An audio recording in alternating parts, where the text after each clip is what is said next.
B और D के बीच में आता है सी, यानी कि बर्थ और डेथ के बीच में आती है चॉइस।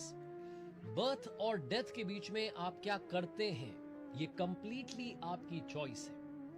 आज मैं उस खिलाड़ी की बात करने जा रहा हूं जो 1991 में टीम इंडिया में पहली बार आया। उसके बाद उसे ड्रॉप कर दिया गया, 4 सालों का इंतजार करना पड़ा।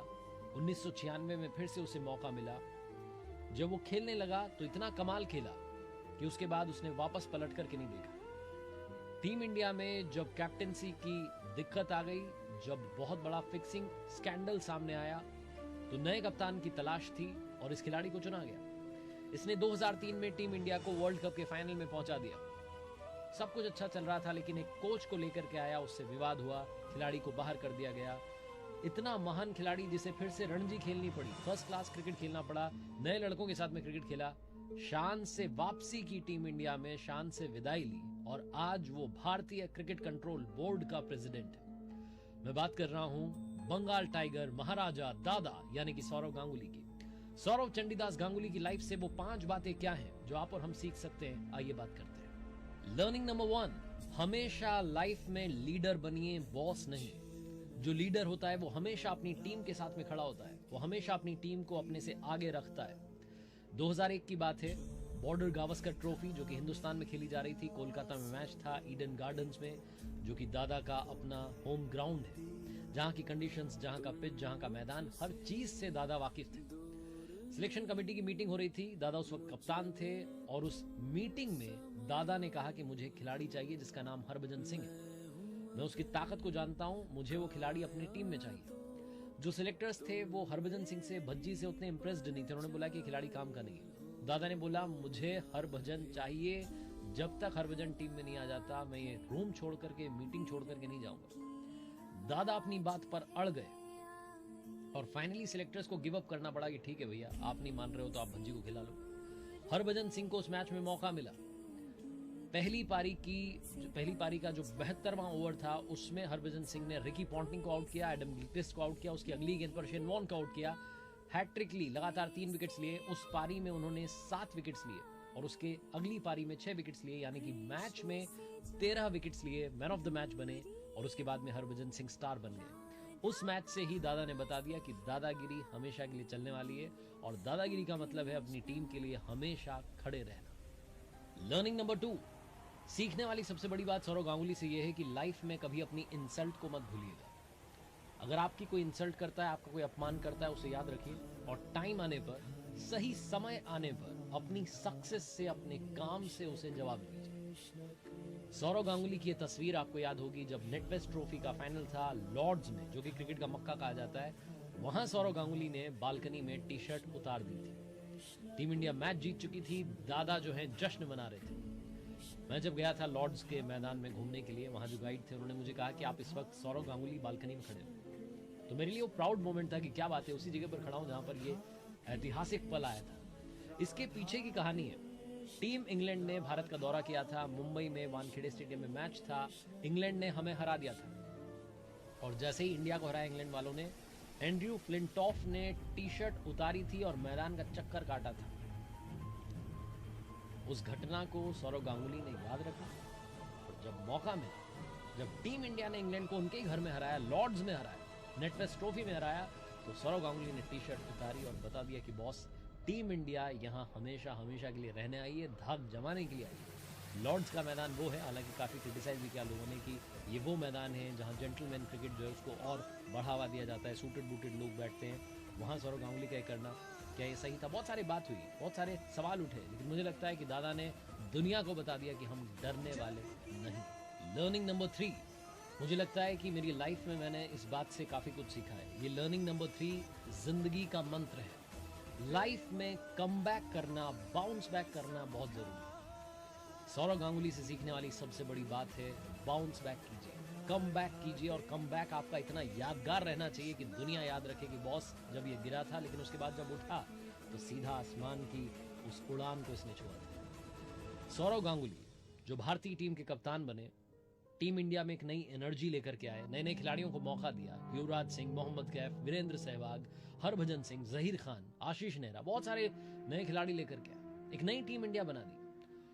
वो ग्रेग चैपल को लेकर के आए कोच बनवाया।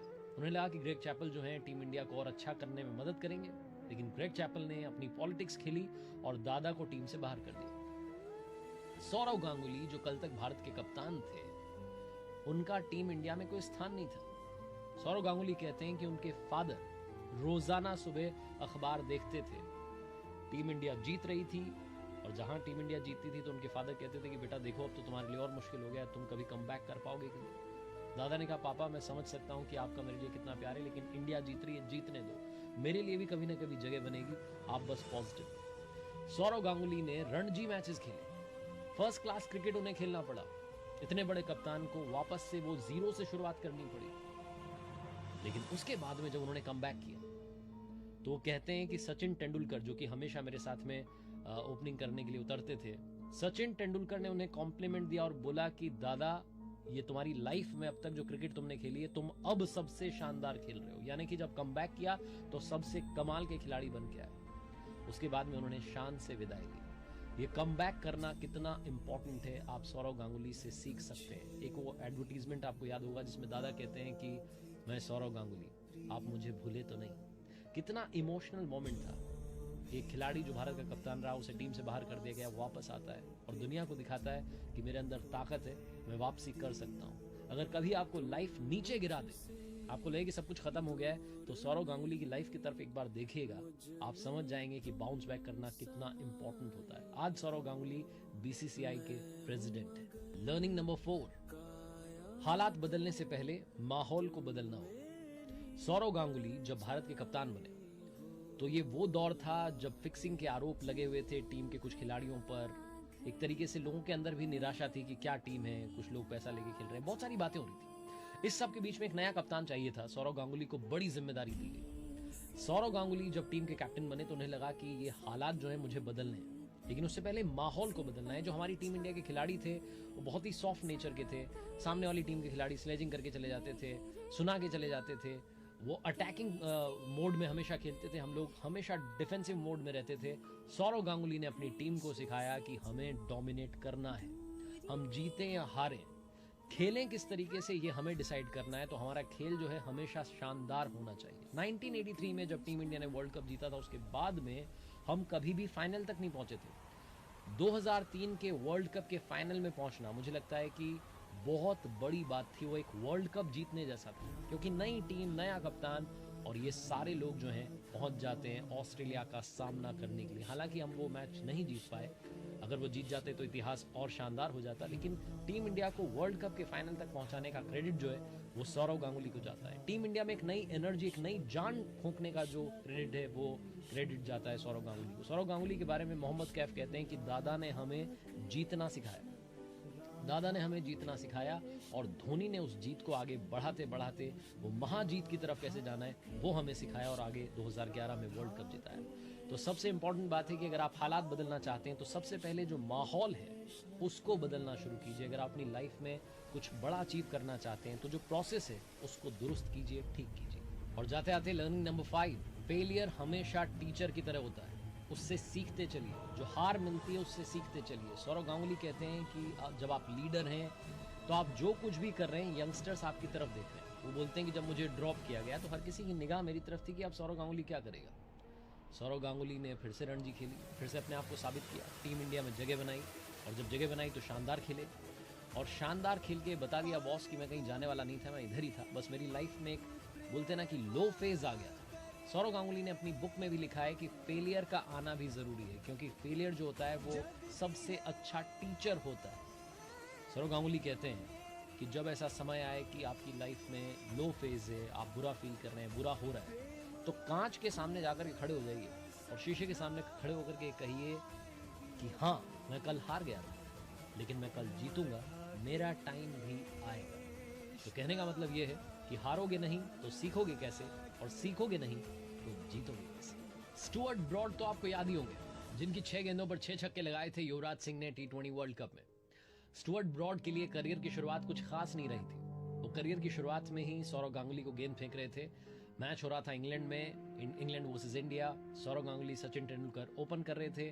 स्टुअर्ट ब्रॉड ने जब बॉल फेंकी तो उसके बाद दादा को कुछ कह दिया, दादा भी पलट करके आया और उन्होंने भी कुछ कह दिया। तो जब ये वाकया हुआ उस वक्त सुनील गावस्कर साहब, हर्षा भोगले साहब जो कमेंट्री कर रहे थे, सुनील गावस्कर साहब ने बोला कि शायद दादा ने जवाब देते हुए बोला है कि स्टुअर्ट जब तुम अपनी नैपीज में थे मैं तब से क्रिकेट खेल रहा हूँ। उसके बाद में जब अगला ओवर फेंकने के लिए स्टुअर्ट ब्रॉड आए तो जैसे उन्होंने बॉल फेंकी उनके सर के ऊपर से सौरव गांगुली ने शानदार छक्का जड़ दिया। अपने लंबे लंबे छक्कों की वजह से दादा हमेशा मशहूर रहे। एक छोटा सा वाकया मुझे याद आता है, जब वो बंगाल क्रिकेट एसोसिएशन के प्रेसिडेंट थे तो रवि शास्त्री ने उनसे पूछा कि यहाँ पर कोई सौरव गांगुली स्टैंड क्यों नहीं बनवाया मैदान में, ईडन गार्डन्स में। तो सौरव गांगुली ने कहा कि रवि, ये पूरा ईडन गार्डन ही मेरा है, यहाँ एक अलग से स्टैंड बनाने की जरूरत नहीं है।